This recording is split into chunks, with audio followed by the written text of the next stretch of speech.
The people closest to you are either building you or burying you. There is no neutral. You think you're stuck because of laziness, or lack of discipline, or not enough motivation. Wrong. The truth is harsher. You're stuck because of your friends. Look at your circle. Be brutally honest.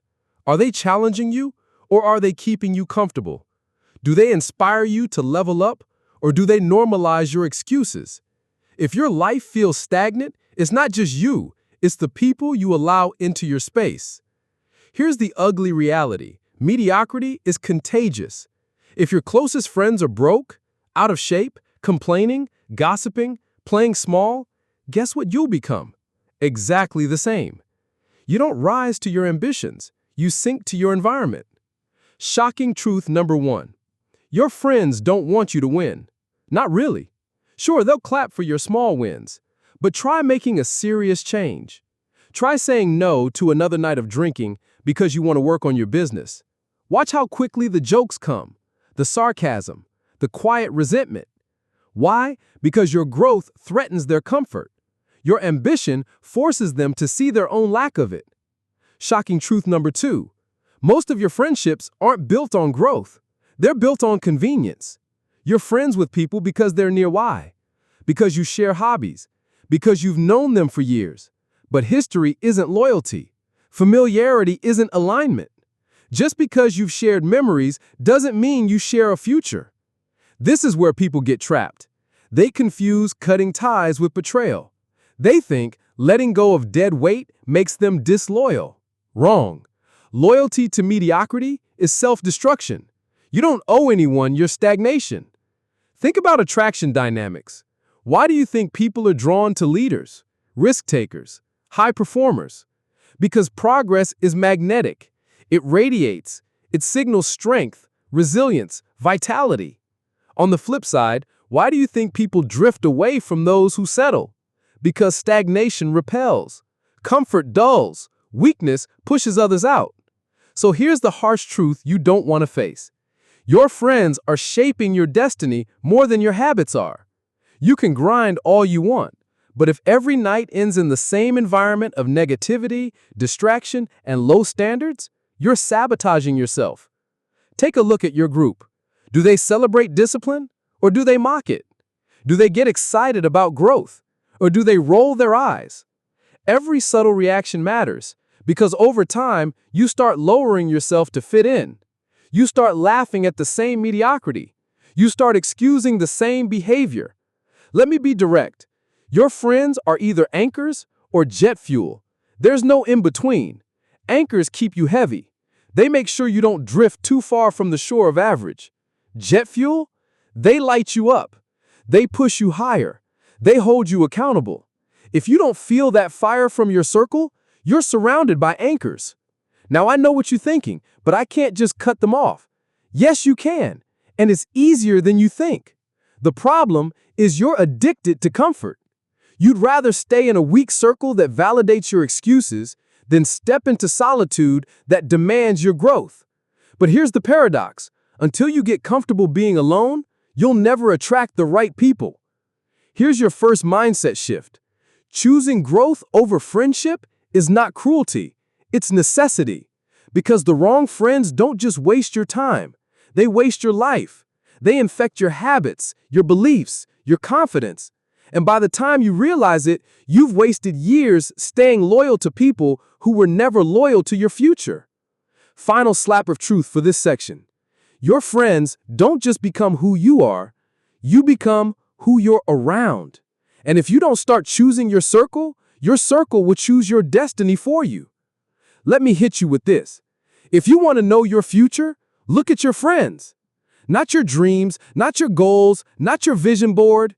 Look at the people you text the most. Look at who you spend Friday nights with. Look at who you turn to when life gets hard, because that's your trajectory.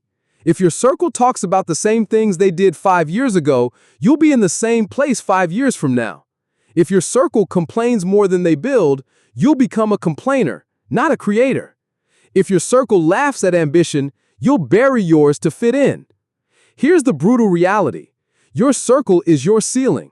You'll never outgrow the people you constantly surround yourself with. Not because you can't, but because the pressure to conform is stronger than the pull of your ambition. Shocking truth number 3. Friends don't keep you the same. They slowly rewire your identity. Every inside joke, every repeated behavior, every shared excuse cements a new standard in your life. If your circle normalizes mediocrity, mediocrity becomes your default. If your circle normalizes growth, growth becomes effortless. Think about it. Why do some people naturally live in discipline while others drown in distraction? It's not always willpower, it's environment.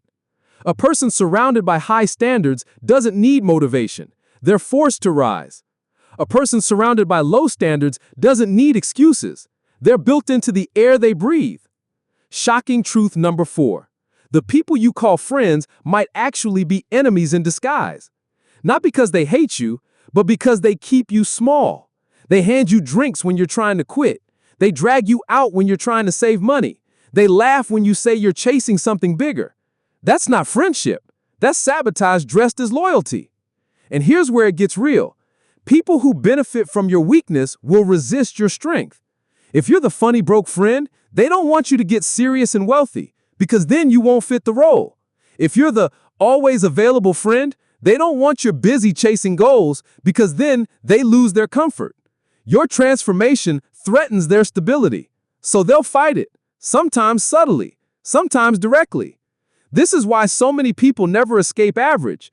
They'd rather protect fragile friendships than protect their future. They choose belonging over becoming. They choose company over capacity. And in the end, they die average, surrounded by people who applauded their stagnation. Let's talk attraction for a second. Do you know why cutting off the wrong friends makes you more attractive? Because solitude forces you to grow, and growth radiates. The fastest way to level up your love life isn't another dating trick. It's raising your standards so high that mediocrity in your circle can't survive. People feel that shift. They're drawn to it. But you're scared of loneliness, aren't you? That's why you stay. That's why you compromise. That's why you keep laughing at jokes that don't feel funny anymore. Drinking when you don't even enjoy it. Sitting around with people who drain you. You think solitude is dangerous. Here's the truth. Solitude is strength. Mediocrity in groups is the real danger. Here's the mindset shift. Stop asking, what do I lose if I cut them off?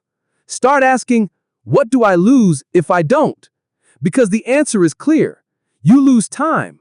You lose potential. You lose confidence. You lose the life you could have lived.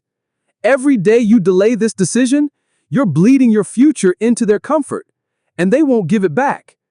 Here's the takeaway. Friendship isn't about who's been around the longest. It's about who pushes you the hardest.